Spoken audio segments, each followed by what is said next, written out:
Hello everyone, in this video let us see what is microprocessor and the general block diagram of it. And also we are going to see the basic 16-bit microprocessor, that is 8086HS.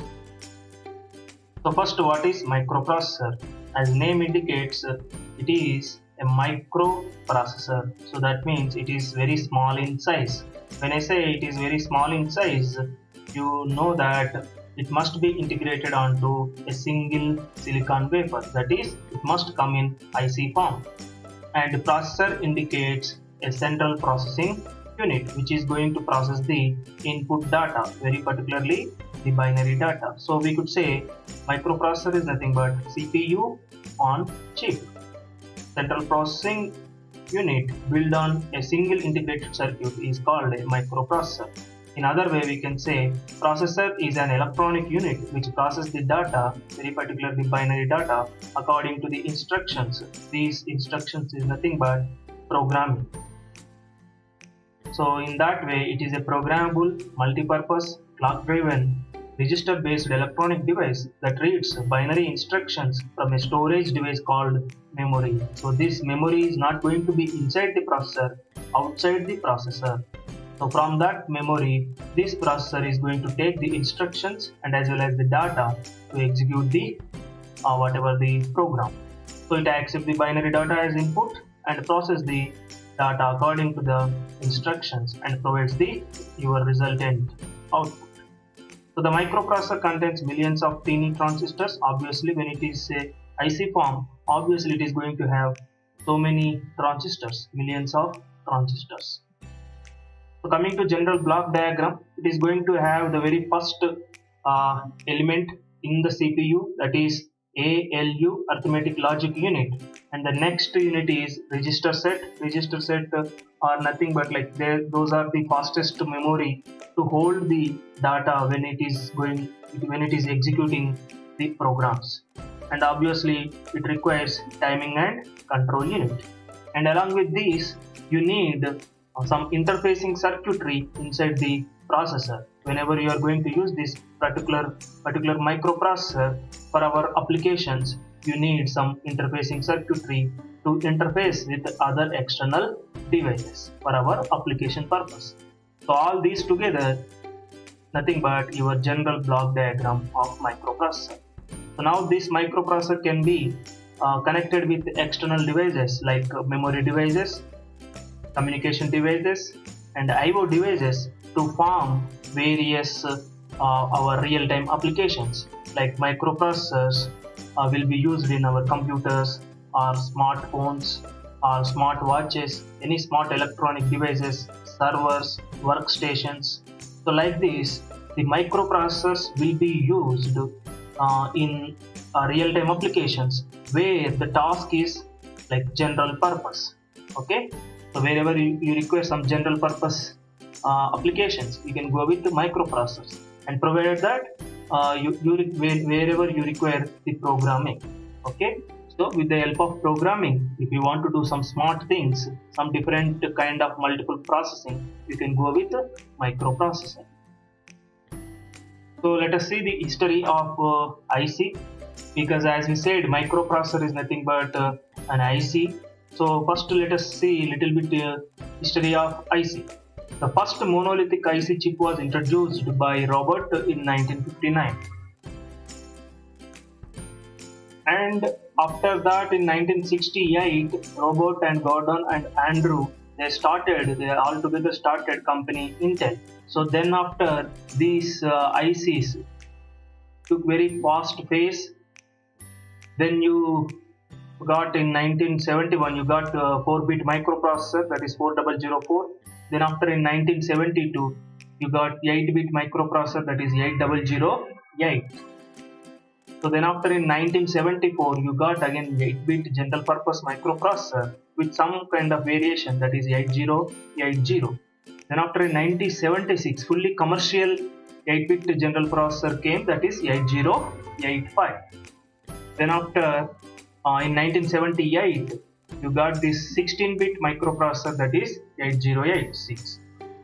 Here I indicated the basic and the main model 8086 or in the previous slide 8085, but you will be having some kind of variation, some kind of versions, okay, with some kind of little naming convention, with other difference in naming convention. But after this 1978, so many microprocessors came, like after this Pentium series came, after that so many other companies took this basic core and they started producing these kind of processors, AMD, Motorola and some other companies. And after that you got core processors concept. In under that again you have so many generations of processors. So now we are at 2020.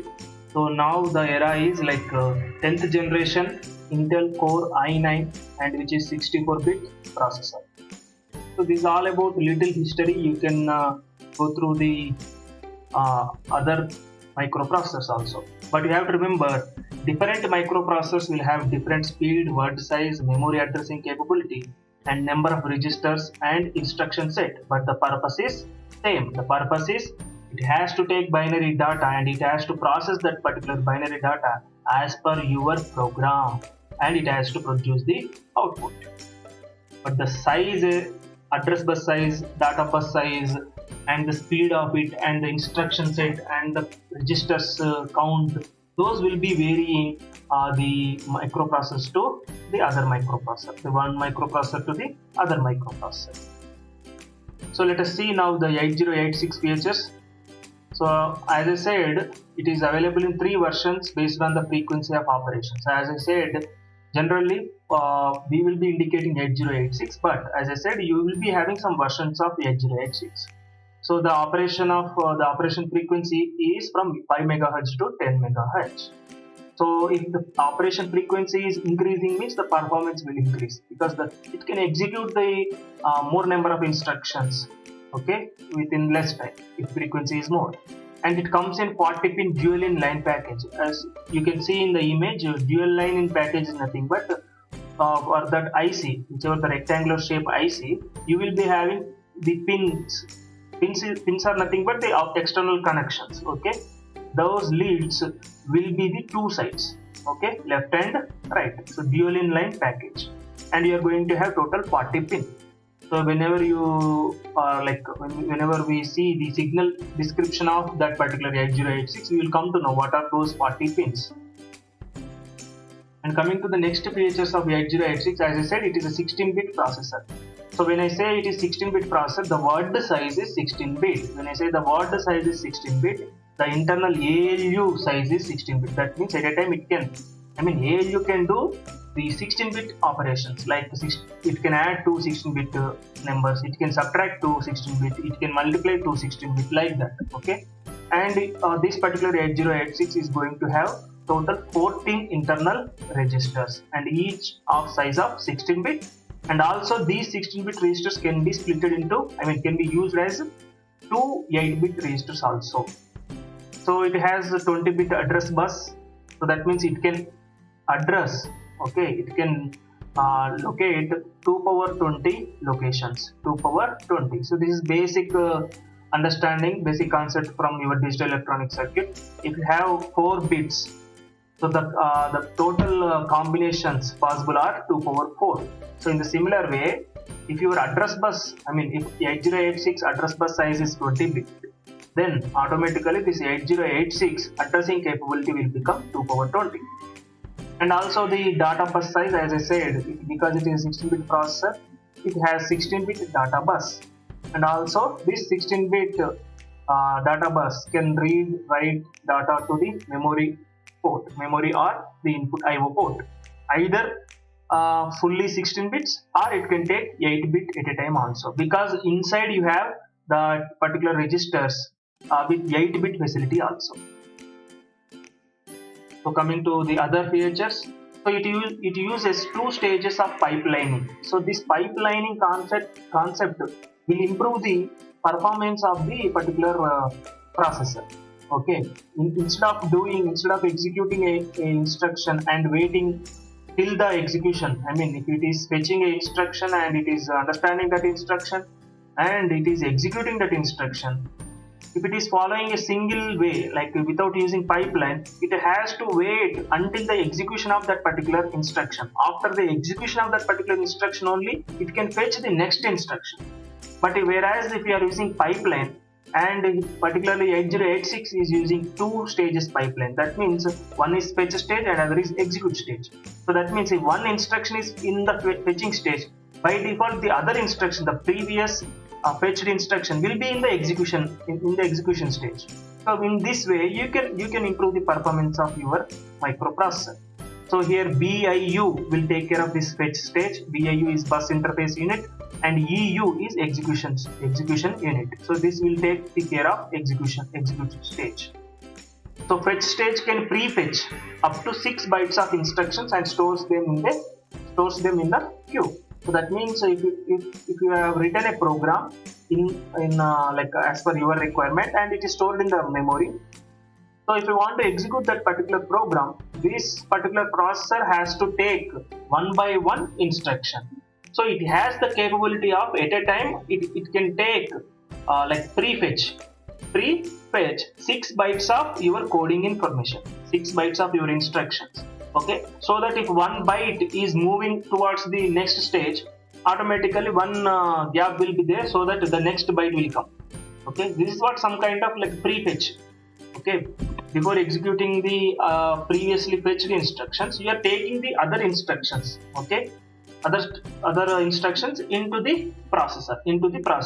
So that capability, it is 6 bytes, and it has a total 256 interrupts. You are going to see what kind of interrupts, but as of now you can understand this interrupt is also a program. Please understand this concept. Interrupt is also a program which is useful whenever the main program is executing. If you want to do some other task, in some cases you are going to use these kind of interrupts, and these are useful. Okay, so in 8086 we are going to have total 256 interrupts.